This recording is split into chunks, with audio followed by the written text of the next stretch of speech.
Again, here at Independence Reformed Bible Church, we allow for comments and questions. Who has the first comment or question?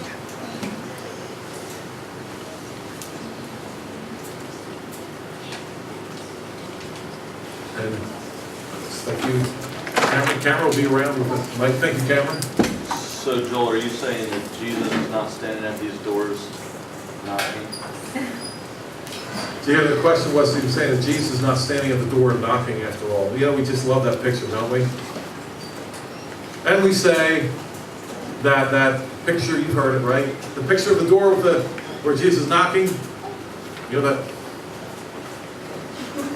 that's usually the hippie Jesus, you know? The one that just lost his job in the daycare. I can't. You know, he's knocking, and he's hoping. You know, and we always say, "Oh, there's no latch on the outside." Have you ever heard that one? There's no latch on the outside, only on the inside. Well, you know, I think Psalm 24 definitely gives us a different picture, does it not? And if you want to know what's happening there, that Jesus knocking, "Behold, I stand at the door and knock." That's awful tough for that church of Laodicea, isn't it? Because John was saying, Jesus is outside your church. Not a good place to be. That's what's happening there. You know? In my case, I'm so glad Jesus wasn't waiting for me to open the door. We never got open. Wouldn't have. I'm so glad the doors are no problem for me. My door. I'm grateful for that. Thank you for your question. I think you kind of anticipated the answer. So, thank you for that. Yes, John, I see a hand. Thank you again, Cameron. We lay out the question about who can ascend the hill, and then we tell about you need to be pure of heart with clean hands, that no one qualifies. Does the psalm give hope to people? Does it give instruction to people on how they're going to get there? We're talking about the glorious King who's righteous. We're talking about you need to have that same righteousness to ascend his hill. And Jacob, of course, sought the blessing. But is it instructing people on what they need to do? Where's the hope? Sure. Hopefully you heard that question. Is there, I think what John is really asking is, do we have to use a modern term, complete plan of salvation here? Is that a fair way to... Fair enough. Fair enough. Fair. And I say the answer is no. I believe we do not. The psalmist here is saying what it takes, but he is not saying entirely of how you get there. I think what you have to do is you have to do exactly what Paul did in the New Testament, and precisely what Paul, you have to constantly ask, well, what does it take then? And Paul argues in 2 books, Romans and Galatians, that Abraham believed God and is counted him for righteousness. Jacob was the same thing. Jacob was a flat-out believer in God.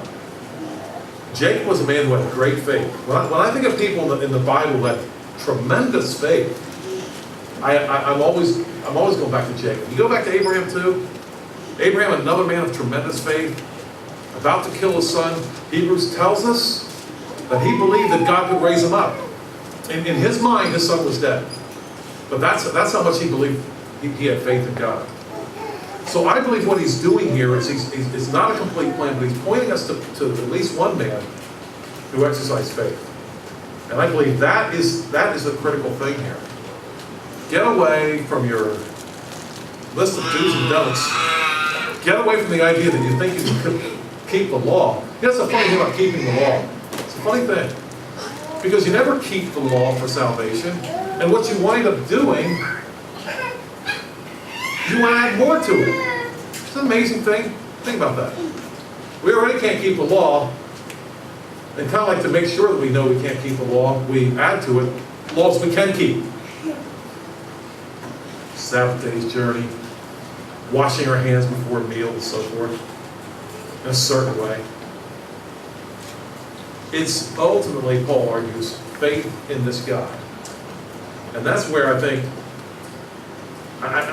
that's what's happening here.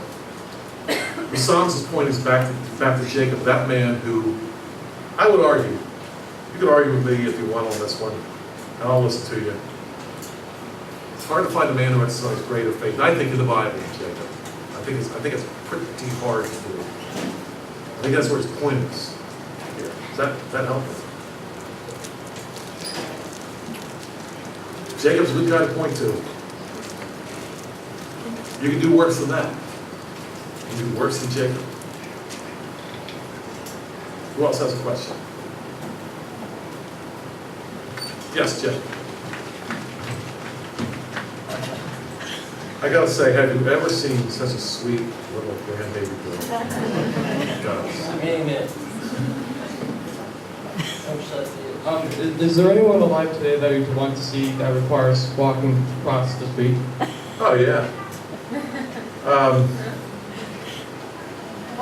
There's a lot of them. Plenty of people.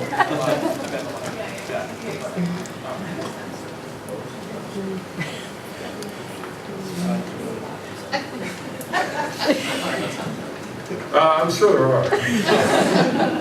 Jeff, I don't think I've ever seen him speechless.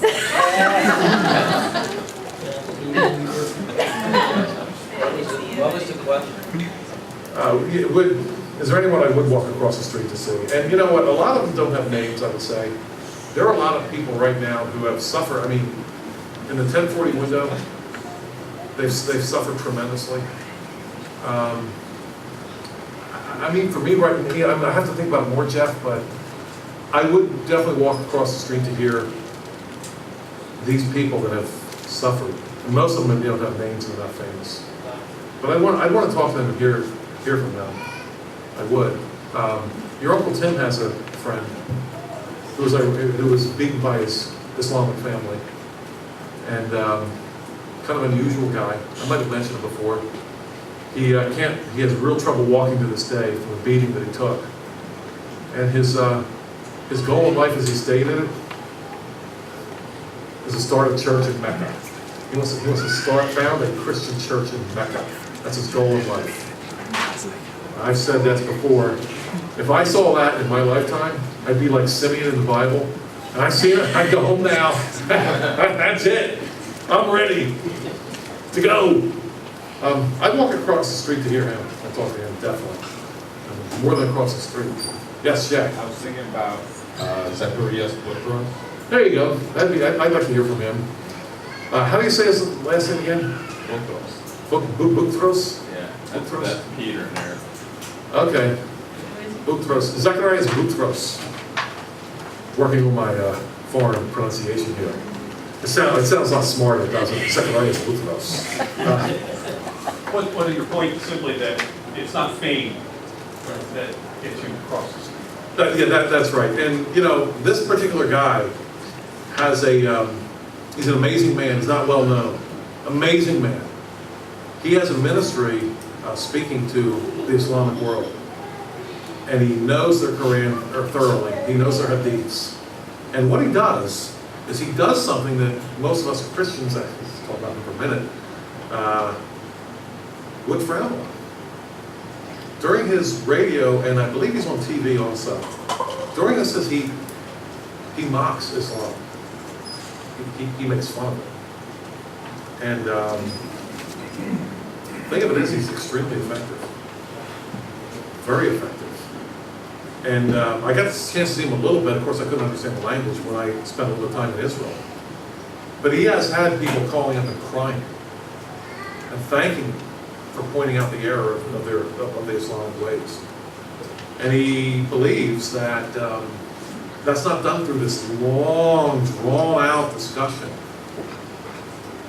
He believes that Islam is mocking God and ridiculous, and we're not going to take a long time to do it. We're going to do it in a short time. And I think he's a great man. He's been doing it for years. He lives, they think he lives in England. No one knows where he lives. Somehow he's managed to keep on broadcasting from a anonymous, no one knows where he is. He's been threatened, fatwa, kill him, cut off his head, you know, the whole thing. Yeah, I definitely, that guy, yeah, I would. Yes, Jeremiah. How does this song teach us about true worship of God? How does this psalm teach us about true worship of God? I believe, again, critical here is verse 6. Jacob. Going back to Jacob. How do we worship God? Well, I mean, there's a 30 sermon series if I ever heard one, how we worship God. We see a lot of verses when Christ was here. We see verses like they came and held him by the feet and worshiped him. And we see other verses where it just says they worshiped him. And it doesn't say it didn't say what they did. See, oftentimes our ideas of worship come and they can become ritualistic, can they not? You know, we have to do this. And I'm not saying there's anything wrong with routine, but how many times, I would challenge you to look this up yourself. How many times in the Gospels does it say they came and it's just a real short thing, and they worshiped him? And that's it? And we don't know exactly what they did. We don't know what their position was. You know, we don't know. In some cases we do. If they came and held him by the feet and worshiped him, they were bowing down, of course. But ultimately, I believe the worship that God requires of us here is the worship that Jacob gave him. And I think the worship that Jacob gave God throughout his life was he always looked to God for everything. He saw him as a source of all. And when we don't give him that worship, I think that's when we got the idolater of self in there. Because if we don't look at God for everything, then we're always looking for someplace else, right? There's got to be someplace else to look for it, and that's where the idolatry steps in. And we know we can't mix the worship of God with the worship of idols. Can't happen. Ever. Great question. Yes. It's interesting that he uses Jacob as an example in this passage because Jacob in modern Christianity circles has a big black mark on his name that he was deceitful, a liar, and he got what he deserved from his father-in-law and Leah because he was deceitful and a liar. But God uses him as an example of verse 4. He who has not lifted up his soul to falsehood and who has not sworn deceitfully. So, can you explain that? I can't wait. Thank you, dear. I can't wipe this grin off my face. Because she knows I love Jacob. And she knows I've got into pitched battles with people over Jacob. If I haven't said it before, I love Jacob. My love for Jacob, I will admit, is almost irrational. I just love a man who wanted God's blessing and would do anything to get it. And I've said before, you know, this is best shown in cartoons because it can't be reality. But if Jacob's here on this side of the brick wall, and God's blessing is over here on this side of the brick wall, Jacob is finding a way to get through that brick wall. I just don't know other guys like that. And Jacob does take a beating in a lot of modern Christian circles, and he was deceptive, and he faked out his father.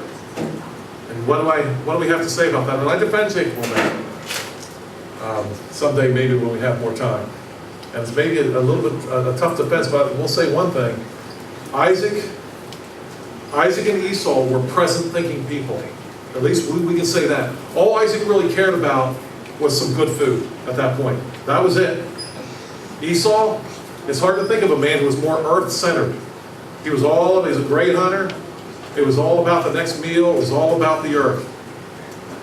And we sure can't blame Jacob for getting the birthright. Because Esau said, what's that to me? The birthright for Esau was like a problem. It was like a problem in his life. He was grateful at the time, not later, but at the time when Jacob took that birthright, Esau was grateful. He was glad to be rid of it. I'm glad Jacob stepped up, frankly. Can you imagine the birthright in the hands of Esau? A lot more can be said about that. But I don't believe that Jacob is a scoundrel we've made him out to be by a long shot. I believe he's a godly man. And he had to deal with some scoundrels.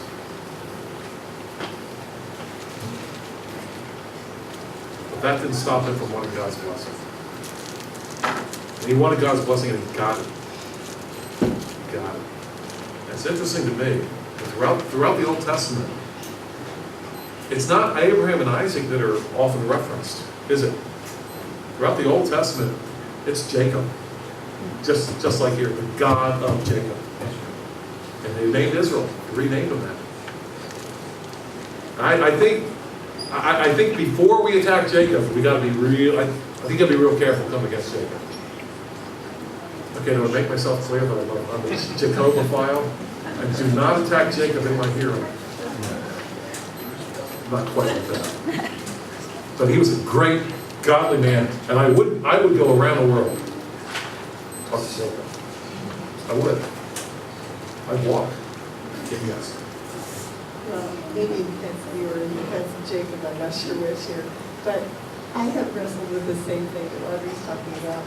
But there are other men in the Bible which have not had that same wrestling, who have had their own set of circumstances that I would say, okay, God can't bless that, yet God has blessed that. So I think what we have to see here, what I at least have to see here over and over again, is that God is sovereign. He is in control, and He had the beginning and the end in view in every one of their lives, just as He does in our lives. And that's my, maybe it's a down pat answer, maybe it's a about kind of answer, but it always seems to hold true that when I get to the bottom line, it's God's sovereignty that is in place. That has to be a part of every answer we ever give in any case. God is sovereign. On that though, oftentimes when people did sin, oftentimes it's stated that they sinned. And it's never stated that Jacob sinned in those things we attacked him for. It's not stated that way. So I mean that is something to consider. Yes. And just to piggyback on that though, I don't think there's although the example given in Romans is well, it is Jacob and Esau, and the whole point that Paul, I believe, there is making is by birthright, by lineage, it should have been Esau. That's right. But God will always choose by faith and not by. I mean, that's what Galatians is all about. I mean, all of these things. So it's just, even in the Old Testament, it is a picture of the fact that from the beginning, even though God has a people, His actual people are those who, by faith, leave everything to chase after Him. People of faith, yeah. Thank you, Seth. And that is really what this psalm is saying. Who may have said, how would strict Jewish people have answered this question? Who may have said the hill of the Lord? Well, children of Abraham. Mm-hmm. That's how they would have answered it. Not at all, says the psalmist. Gets you nothing. Thank you. Okay, well, thank you for your questions here this morning. And we'll close with a word of prayer. And, oh, yeah. We have a song next, right? Okay, let's sing it. Sing it right now. Sing it.